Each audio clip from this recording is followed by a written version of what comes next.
क्या हुआ जब अचानक ही साईं बाबा के मंदिर में घुसे चोर, और फिर जो साईं बाबा ने किया, ऐसा चमत्कार हुआ जिसे देखकर सभी लोगों के उड़ गए होश।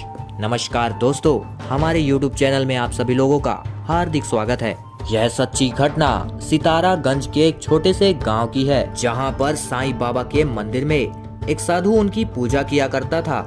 जब उस मंदिर में चोर चोरी करने के लिए घुसे, तभी वहां पर अचानक ही एक सच्ची घटना घटी।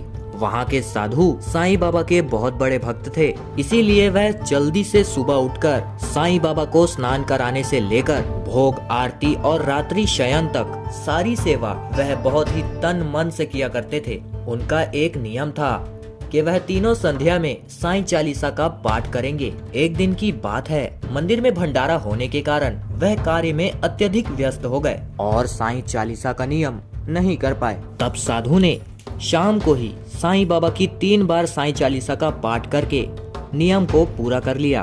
पाठ के कारण मंदिर के कपाट को वह बहुत ही देरी से बंद कर रहे थे। वहीं पर थोड़ी दूर में 3 चोर घात लगाकर बैठे हुए थे।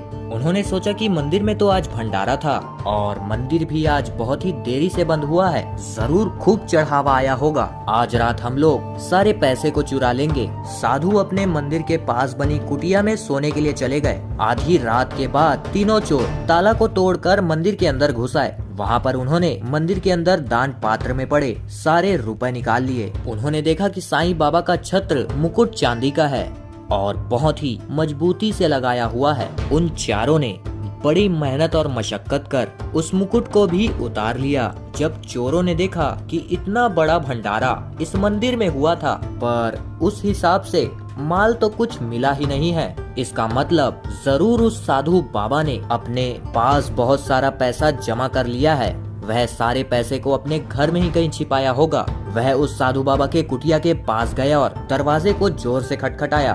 दरवाजा खुलने पर चोरों ने साधु से पूछा कि मंदिर का माल कहाँ छुपा रखा है बुड्ढे। साधु महाराज ने कहा कि उनके पास तो ज्यादा कुछ है ही नहीं, जो भी कुछ उनके पास था वह सभी आए हुए महात्माओं को वह बांट चुके हैं। वास्तव में वह साधु बिल्कुल सच बोल रहे थे, लेकिन चोरों को बाबा जी की बातों पर विश्वास नहीं था। उधर चोरों ने पूरी कुटिया की तलाशी ले ली, लेकिन उनको वहां पर लेने लायक कुछ भी नहीं मिला। उन चोरों ने सोचा कि शायद मंदिर में ही कहीं माल छिपाया होगा। वह साधु बाबा जी को लेकर वापस मंदिर में आ गए। उन चोरों का सबसे बड़ा जो चोर मुखिया था, वह साधु को गाली गलौज कर डराने और धमकाने लगा। तभी एक चमत्कार हुआ। अचानक ही वहाँ पर मूर्ति से आवाज आई। इतना ही सुन चोर घबरा गए कि ये आवाज कहाँ से आई। चोरों ने मूर्ति के चारों ओर देखने लगे। किसी के भी ना मिलने पर चोरों के मुखिया ने कहा, कौन बोल रहा है? तभी मूर्ति से अचानक ही दोबारा आवाज आई, जिसका मुकुट और छत्र उतार रखा है, मैं वही बोल रहा हूँ।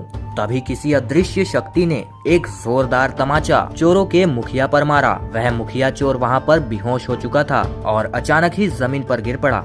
इस चमत्कार को देख साधु बाबा की आंखें झलक पड़ी और अहोभाव से भरकर वह मूर्ति के सामने दंडवत प्रणाम करने लगे। बाकी चोर तो पूरी तरीके से डर गए, इसीलिए वह पहले ही साईं बाबा से क्षमा प्रार्थना करते हुए कहने लगे, हम दूसरे धर्म के हैं, इसीलिए आपको नहीं मानते, इसीलिए हमसे गलती हो गई। छत्र और मुकुट उतारते समय ही आप अगर उसी समय कह देते तो हम आपका मुकुट और छत्र उतारते ही नहीं। उन चोरों ने जल्दी से साईं बाबा को वह मुकुट पहना दिया और छत्र को भी वापस बांध दिया।